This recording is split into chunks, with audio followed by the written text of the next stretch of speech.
USA के लिहाज से ठीक है, इन पाकिस्तान हमारा जो है वो 14 वीक्स तक चलता है। कितना टाइम होता है प्रेगनेंसी, कितना टाइम लेती है? How many days? 40 weeks and 280 days. Good. So it is important to identify the normal sequential findings occurring in the early first trimester to establish a diagnosis of a normal viable pregnancy. हमारा target क्या है कि foetus embryo foetus alive हैं या नहीं alive, और उनके साथ कोई कॉम्प्लिकेशन तो नहीं हो रही। सो प्रेगनेंसी कैसे स्टार्ट होती है? This is uterus, this is the uterine lumen endometrium, this is the fallopian tube, this is the ovary. So it takes around 2 weeks to make a proper Graafian follicle which contains the egg. So on the 14th day of menstrual cycle, the ovulation takes place, the ovum is released, then it is fertilized and zygote is formed. Zygote is formed here. The sperms have to travel all through this region in the fallopian tube, and the fertilization takes place here, not here as somebody thinks. It is fertilized and a zygote is formed. With further growth, it transforms into first morula. Morula is 8-cell stage, firstly zygote, then 2-cell stage, 4-cell stage, morula stage, and when the fluid comes in, it is known as blastocyst. So the blastocyst, it is coming from the fallopian tube up to here to be embedded in the endometrial lining.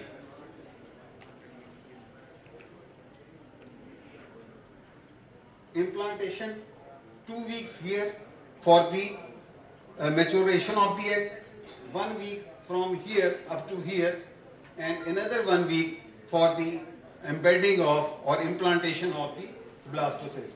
So 4 weeks they have gone, and the early detection of ultrasound, कितनी देर में ultrasound detect कर लेगा कि pregnancy हो गई है? 5 weeks तक तो हो ही जाना चाहिए, लेकिन बहुत अच्छे हाथ में, बहुत अच्छी मशीन पे, it should be 4 weeks 5 days और 4 weeks 3 days. Earliest sign. What is the earliest sign to pick up a new life? Pregnancy हो गई है, अल्ट्रासाउंड पे तो कैसे पता लगेगा? This is uterus, this is endometrium, and this white line is, ये white line क्या है जी?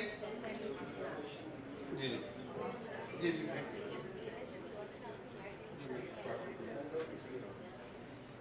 हाँ जी, ये एंडोमेट्रियम है, ये मायोमेट्रियम है, और हम ट्रांसवेजिनल स्कैनिंग कर रहे हैं। तो ये व्हाइट लाइन क्या है जी? This is uterine lumen, closed uterine lumen is shown as a white line. और what is this? This is the smallest indicator of new life, it is a gestational sac. ये छोटा सा gestational sac है, और जब भी हम देखेंगे इसको फंडस के करीब होना चाहिए और इसको एक्सेंट्रिकली प्लेस्ड होना चाहिए। It should not be in the line of the lumen. अगर ये लाइन ऑफ ल्यूमन में है तो ये क्या है? ये फॉल्स सैक है। अगर ये लाइन ऑफ ल्यूमन में हो, मैं दिखाऊंगा अभी आपको फॉल्स सैक कैसे देखते हैं। So the first trimester pregnancy is defined as the first 14 weeks after the patient's last menstrual period.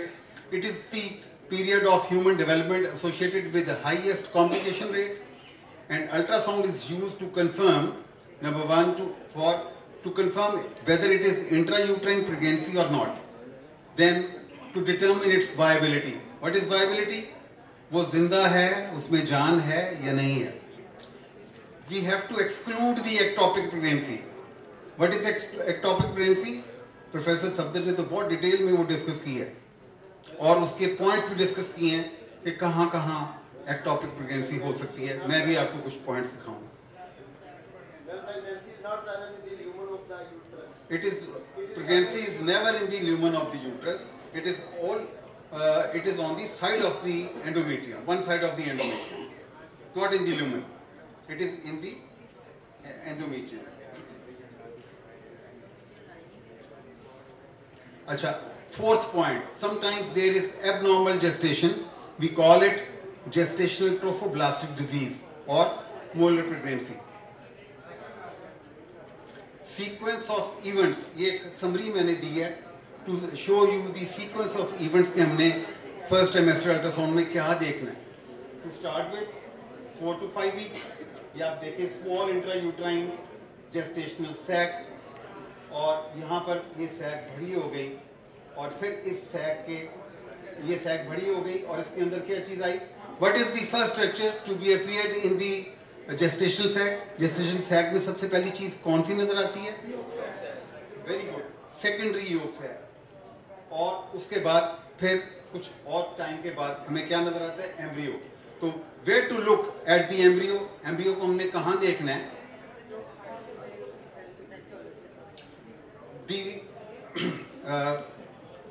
The thing जहाँ पर ये कॉमनली हमें नजर आएगा एम्ब्रियो, वो योग सैक की साइड है. It will always be on the side wall of the secondary yolk sac. यहाँ पर नजर आएगा, और जब भी हमें एम्ब्रियो नजर आएगा, it should show you the cardiac beat, cardiac flicker. इसके अंदर cardiac flicker होनी चाहिए, वो भी हम डिस्कस करेंगे. तो फर्स्ट ट्राइमेस्टर को कई लोग बहुत आसान समझते हैं, लेकिन ये इतना आसान नहीं है. कई चीज़ें इसमें ट्रिकी हैं जो हमें सीखनी हैं, जिसके हमने कॉन्सेप्ट्स बनाने हैं. तो मैंने इसी चीज़ को मद्देनज़र रखते हुए आज की टॉक बनाई है. और यहाँ पर क्या हुआ आगे, ये एम्ब्रियो जो यहाँ छोटा सा था, ये ग्रो कर गया. इट हैज़ ग्रोन, और इसके ऊपर हमें ये एम्नियोटिक मेम्ब्रेन भी नज़र आ रही है. This is the amniotic membrane. Okay. और ये सिस्टिक सा स्ट्रक्चर हमें ये एम्ब्रियो में नज़र आ रहा है. ये क्या हो सकता है? Very good. It is the development of the foetal brain. तो ये रोम्बेनसेफेलॉन है. तो 9th 10th वीक में हमें बच्चे की जो ब्रेन की ग्रोथ है उसका भी अंदाज़ा हो जाता है दिस सिस्टिक स्ट्रक्चर से, जिसको हम रोम्बेनसेफेलॉन कहते हैं. What are the indications for first trimester ultrasound? Localization of sac, whether it is intrauterine or extrauterine. Identification of intrauterine death. Sometimes the growth is ceased and there is intrauterine fetal death. And embryonic pregnancy. What is an embryonic pregnancy? Sac है, लेकिन कोई embryo उसमें develop नहीं हो रहा. And further we have to see and estimate the gestational age. Sometimes we met with twin pregnancy, multi fetal pregnancy, वो भी हमें फर्स्ट ट्राइमेस्टर में असेस करनी है. और lastly nuchal translucency. What is nuchal translucency? जी जी जी डाउन सिंड्रोम की स्क्रीनिंग में भी है. ये आगे चल के मैं एंड पे इसकी बात करूंगा, लेकिन मोटी सी बात इस वक्त ये है कि जब CRL बच्चे की क्राउन रंप लेंथ 48 से 84 मिलीमीटर के दरमियान होती है, तो we see the nape of neck dependent portion. तो उसकी जो सॉफ्ट टिश्यू है नेक की बैक पे, it should not be more than 2 millimetre. If it is more than 2 millimetre तो उसमें बहुत से डिफेक्ट्स, बहुत से सिंड्रोम्स हो सकते हैं, स्पेशली दी डाउन सिंड्रोम. तो हमने सिर्फ बच्चे की एज नहीं देखनी, उसकी लाइफ नहीं देखनी, उसकी हेल्थ को भी असेस करना. This is I have written empty uterus. जब आप एम्प्टी यूट्रस देखें, लेडी इज ओवरड्यू थी, पेशेंट थी, उसको पीरियड्स आने थे लेकिन नहीं आए. इस वजह से वो डॉक्टर के पास गई ये दिखाने के लिए कि क्या वो प्रेग्नेंट तो नहीं है. तो उसमें आपने देखा तो आपको यूट्रस एम्प्टी नजर आई. मेरा सवाल ये है कि जो एम्प्टी यूट्रस होती है, क्या ये रियली एम्प्टी होती है? ये 4 चीज़ों के साथ रिलेटेड है. एक कि अभी प्रेगनेंसी इतनी माइन्यूट है, इतनी छोटी है कि वो सोनोग्राफिकली हम उसको देख नहीं सकते. बहुत छोटी है. जैसे उसकी स्टेजेस मैंने बताई हैं आपको कि ब्लास्टोसिस अभी एंटर ही कर रहा है, जाइगोट बन गया है, उसकी डिवीजन हो रही है, ब्लास्टोसिस बन गया, लेकिन उसकी इम्प्लांटेशन नहीं हुई और सैक नहीं बनी, उस स्टेज में है. तो ये आप अल्ट्रासाउंड उसको पिक नहीं कर रहा। दूसरी बात, इसकी स्पॉन्टेनियस अबॉर्शन हो गई है और अबॉर्शन के बाद आप देख रहे हैं तब भी आपको यूट्रस जो है वो एम्प्टी ही नजर आएगा। तीसरी स्टेज क्या होगी? Ectopic pregnancy. एक्टोपिक प्रेगनेंसी में प्रेगनेंसी आउटसाइड द यूट्रस है लेकिन यूट्रस आपको एम्प्टी नजर आएगा। हाँ, उसमें फॉल्स सैक नजर आ सकता है आपको, जिसको हम सूडो जेस्टेशनल सैक बोलते हैं, वो भी मैं आपको बताऊंगा।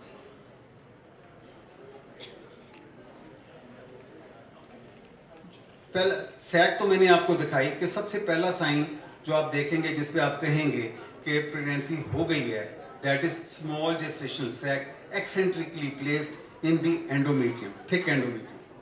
तो सबसे जो उससे भी इनिशियल स्टेज है जिस पे हम स्ट्रांगली सस्पेक्ट कर सकते हैं कि प्रेगनेंसी है, वो क्या है? वो thick endometrium. Thick endometrium, this is myometrium and this is thick endometrium. और इसके बाद जब हम सब्र के साथ इसको दोबारा 7 दिन बाद देखेंगे तो हो सकता है कि हम प्रेगनेंसी देख सकें। जैसे मैंने ये मिसाल दी कि ये देखें थिक एंडोमेट्रियम है और 4 हफ्ते का टाइम दिया, तो ये देखें कितना अच्छा सैक और कितना अच्छा एम्ब्रियो बना हुआ है विद हार्ट बीट। तो जो ऑब्स्टेट्रिक्स है इसमें सब्र का दामन हाथ से नहीं छोड़ना। ये मिसाल क्या है? थिक एंडोमेट्रियम 6 डेज यानी 1 वीक के बाद देखा तो ये ट्विन प्रेगनेंसी देख लिया आपने।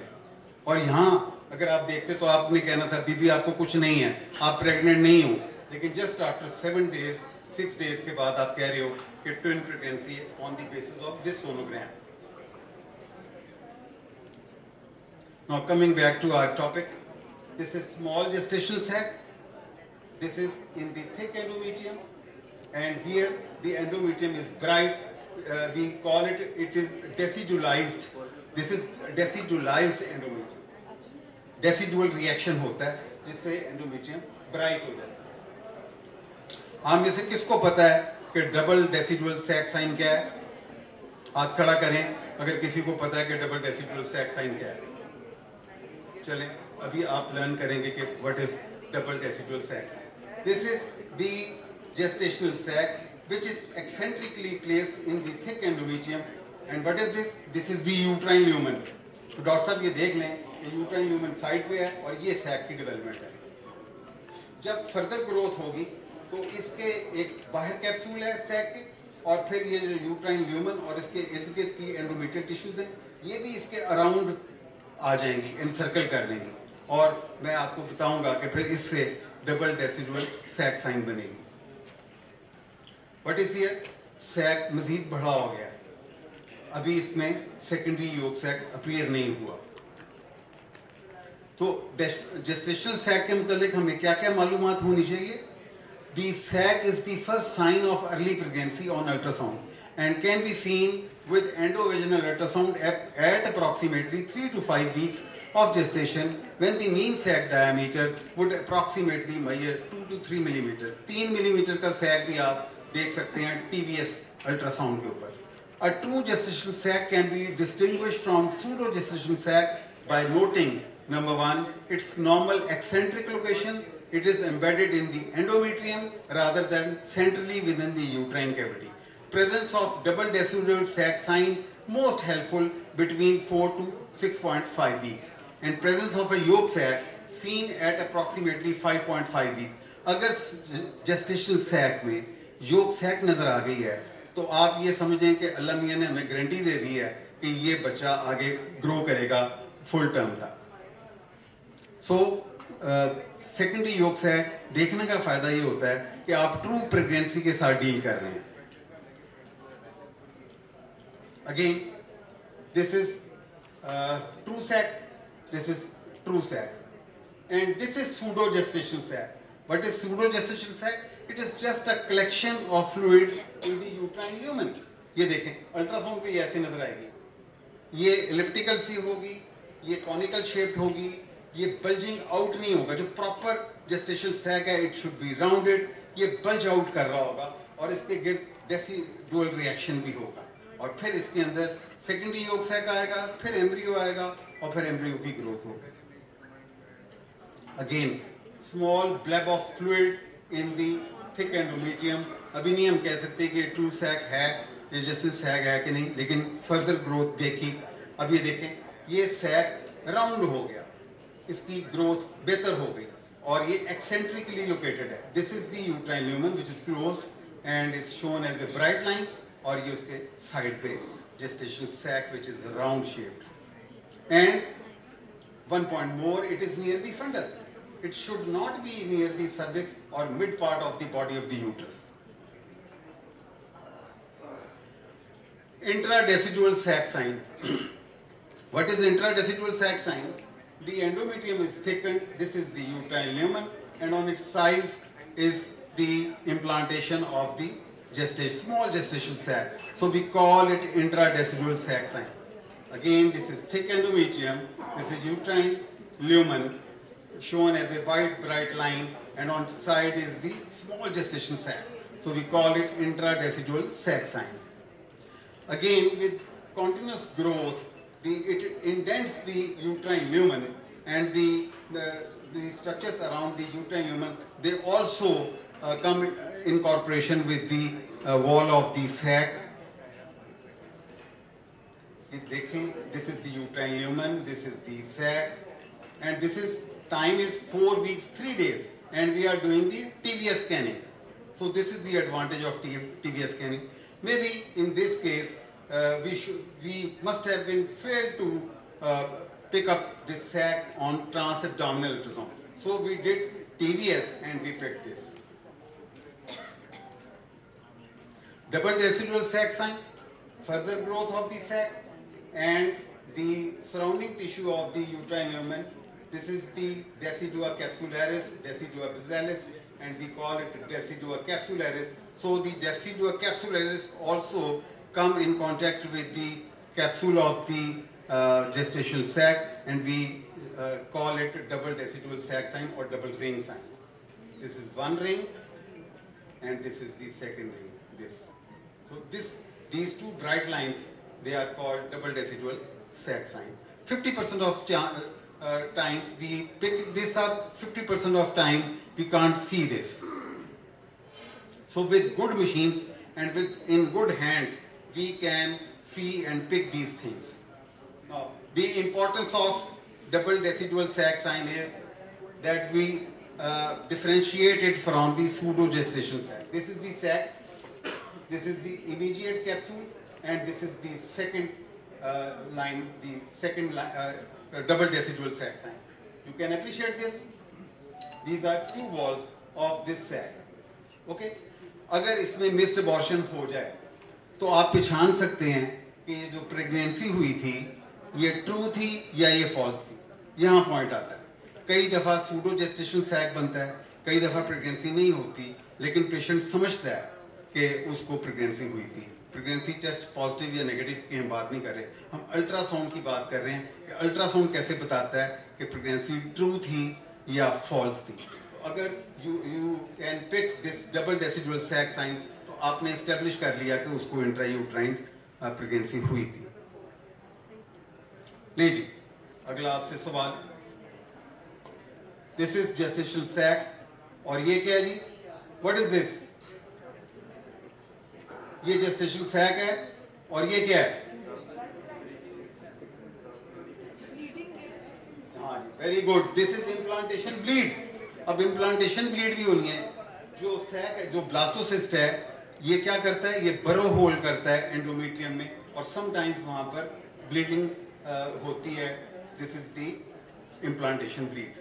और पेशेंट जब ये ब्लीडिंग को एक्सपीरियंस करता है तो वो इसको मेंसेस समझता है बाज़ का, कि मुझे एक दिन के लिए पीरियड्स आए थे, जबकि एक दिन के पीरियड्स नहीं होते. This is implantation bleed. Again low position of the sac. Sac मैंने बताई कहाँ होनी चाहिए? Near fundus. Very good.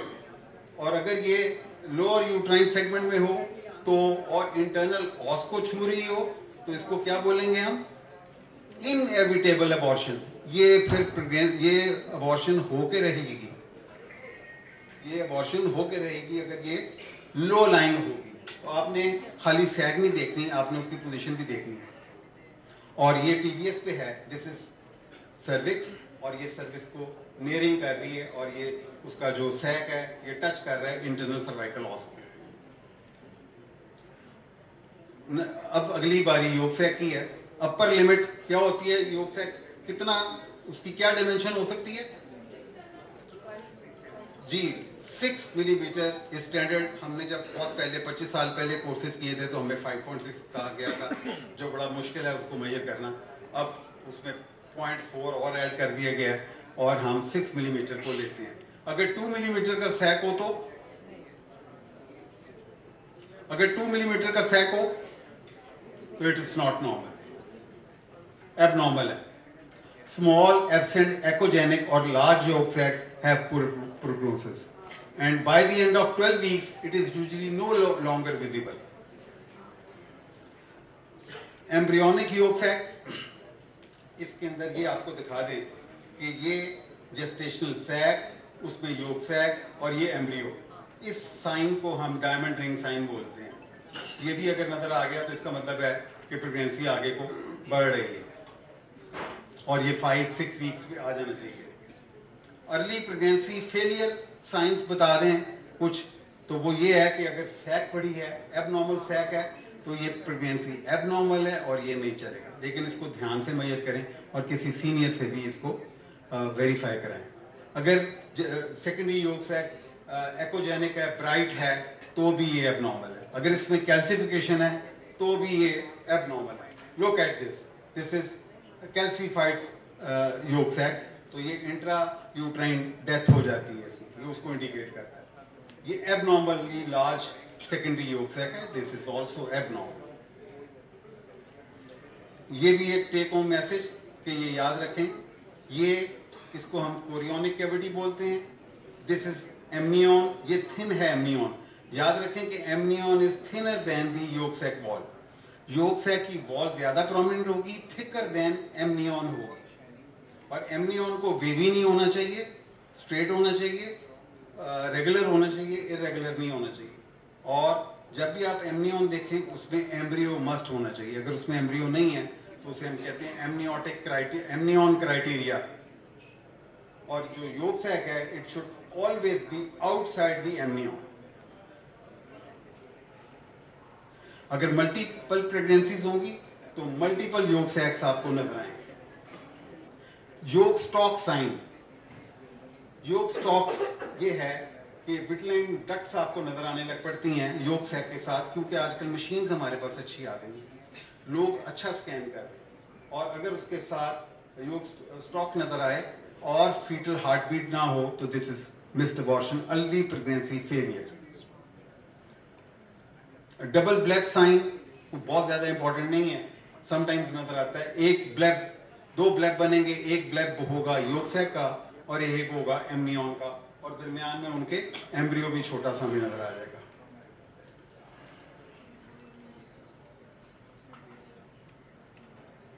ये एक प्रेगनेंसी नॉर्मल फंडस के करीब और दूसरी प्रेगनेंसी कहाँ है, सर्वाइकल। इसको क्या बोलेंगे हम, हीट्रोट्रॉपिक प्रेगनेंसी। 25,000 प्रेगनेंसीज में से एक हीट्रोट्रॉपिक हो सकती है। इंट्रायूट्राइन हीट्रो कौन सी होगी, सर्वाइकल हो जाए, या जिस तरह प्रोफेसर सफदर साहब ने पढ़ाया हमें कि वो इंटरस्टिशियल हो जाए, कहाँ पे, जहाँ पर फ्लॉपियन ट्यूब आके यूट्रस से मिलती है वहाँ पर हो जाए, तो इसको हम इंट्रायूट्राइन हीट्रोट्रॉपिक कहेंगे। और अगर एक प्रेगनेंसी यूट्रस के अंदर है और दूसरी प्रेगनेंसी एडनेक्सा में है तो उसको हम ट्रू हीट्रोट्रॉपिक कहेंगे। तो खाली आपने नॉर्मल इंट्रायूट्राइन प्रेगनेंसी नहीं देखनी, आपने हीट्रोट्रॉपिक प्रेगनेंसी भी रूल आउट करनी है। ये मेरे स्टूडेंट बैठे हुए हैं सरगोदा से, डॉक्टर अदील बलोच, इन्होंने हीट्रोट्रॉपिक प्रेगनेंसी पिछले दिनों पिक की और उसको सेकंड करवाया उन्होंने वहाँ के THQ हॉस्पिटल से। ये है वो कॉर्नुअल एक्टोपिक जो प्रोफेसर सफदर मलिक ने पढ़ा के गए बहुत अच्छा हमें, ये वो यहाँ बनती है। एक्सेंट्रिक यहाँ होती है, इसे कहेंगे एक्सेंट्रिक, ये नॉर्मल होता है, लेकिन अगर ये कॉर्नू में चली गई है तो ये कॉर्नुअल प्रेगनेंसी। ये काफ़ी सारे साइंस हैं कि early pregnancy failure suggestive science, मैं इसमें 1-2 बता के अपनी टॉक ख़त्म करूँगा। वो ये है कि अगर बच्चे को ब्रेडिकार्डिया शुरू हो गया, जब बच्चे की आप हार्ट बीट देखें तो वो कितनी होनी चाहिए, 100 प्लस होनी चाहिए। अगर वो 100 से नीचे आ रही है तो उसको हम ब्रेडिकार्डिया कहेंगे। अगर ब्रेडिकार्डिया ठीक भी हो जाए फिर भी 25% चांस है कि वो जो बच्चा है वो मिस्ड अबॉर्शन या अर्ली प्रेगनेंसी फेलियर की तरफ चला जाएगा। Now here I end my talk. Thank you ji, thank you very much.